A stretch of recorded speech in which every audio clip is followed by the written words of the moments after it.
श्री वृंदावन। कहीं कहीं पर कोई गीत, कोई वाणी, कोई साहित्य मनीषियों द्वारा, विद्वानों द्वारा अपना मान लिया गया है। विद्वानों ने उसे अपना लिया है। उनके जीवन का वो एक अंग हो सकता है, सोपान हो सकता है, अध्याय हो सकता है, जीवन की एक कक्षा हो सकता है, जीवन का एक विद्यालय हो सकता है वो साहित्य उनका। परंतु अगर वह साहित्य प्राच्य है तो कहीं ना कहीं उसमें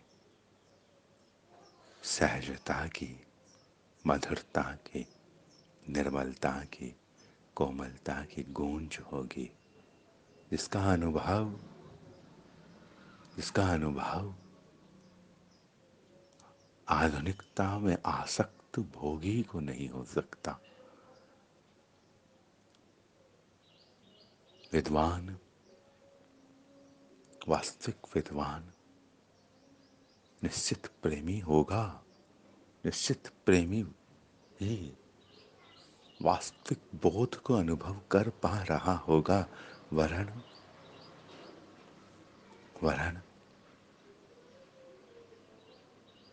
आचार्य होना, गुरुपद पर होना, अध्यापक होना आसान है। वेतनीय सेवाएं हैं, इच्छा कुछ और है। ये तो एक विषय है उस इच्छा के लिए। इच्छा वेतन है, ये तो एक विषय है।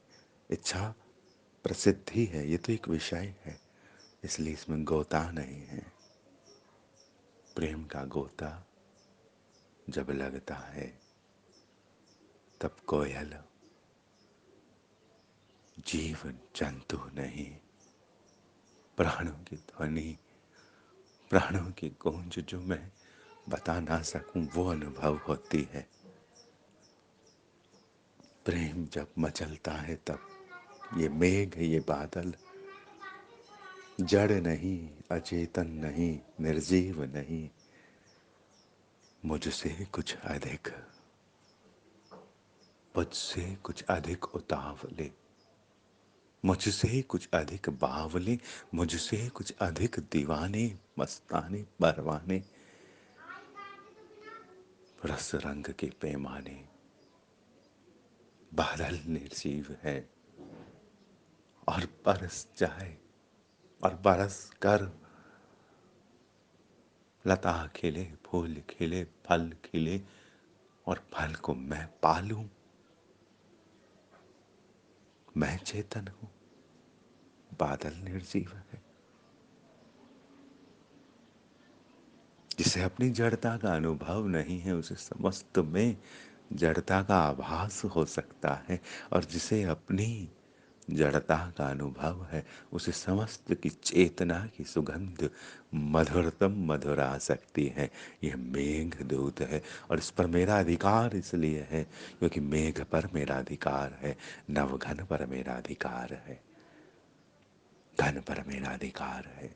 मेरी रस रीति मुझे घन के घन के भीतर के उस मदन को बताती है, उसके भीतर के उस प्रेम के गीत को दिखाती है। यह कवियत्री, यह महोदया स्वयं मेघ के लिए वह श्लोक पठन कर रही है जिसमें कहा गया है कि मेघ से क्यों संदेश भिजवाया। मेघ में धूल के कण है, मेघ में प्रकाश है, मेघ में जल है, मेघ में वायु का संग है, और मेघ मुझसे अधिक आकाश के संग है। शून्यता की खोज में है, शून्य हो रहा है, गलित हो रहा है, टह रहा है, बह रहा है। पंच तत्वों के मिलन को चेतन माना जाता है, तो वह तो वहां भी है वहां भी। जो बूंदे धरा को ना छुई हो, उन्हें भी चख कर देखना, माटी की सुगंध होगी उनमें। ये बहुत आंतरिक बातें हैं, प्रेम की बातें। प्रेम को सुनना है, प्रेम को अनुभव करना। ये एक अलग विषय है कि प्रेम अगर कूकना भी चाहता है तो उसे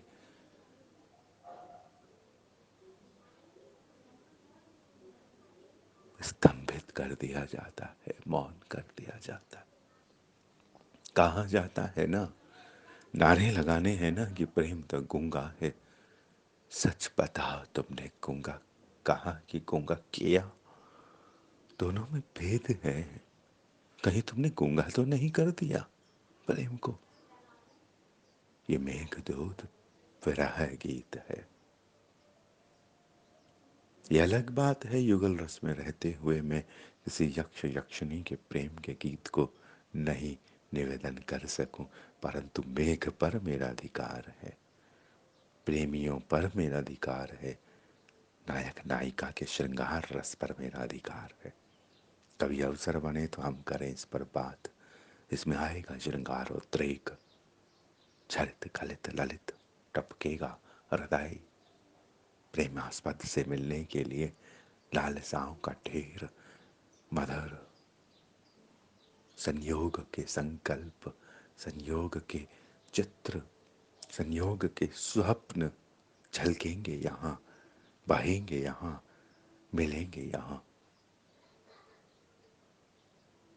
जीवन बिता दिया इन्होंने इन साहित्यों को रट्टे लगाकर वेतन लेकर, जीवन बिता दिया, और इन्हें अभी तक वो मेघ मधुरतम दूत अनुभव नहीं हुआ। संवाद की आवश्यकता है, और जिसने संवाद किया उसको भले ही ये विश्व, ये जगत कहता हो कि तुम पागल हो, जो किसी वृक्ष से बात करते हो, किसी पत्ते के संग रहते हो, किसी फूल को चूमते हो, किसी भंवरे से मिलकर कंप जाते हो, कंपित हो जाते हो, तुम पागल हो। जो बादलों को देखते हो, उनसे बातें करते हो, तुम पागल हो। परंतु जिसने संवाद किया है वो जानता है, जिस संवाद का अर्थ दोनों ओर की बात है, उधर से बात हुई है।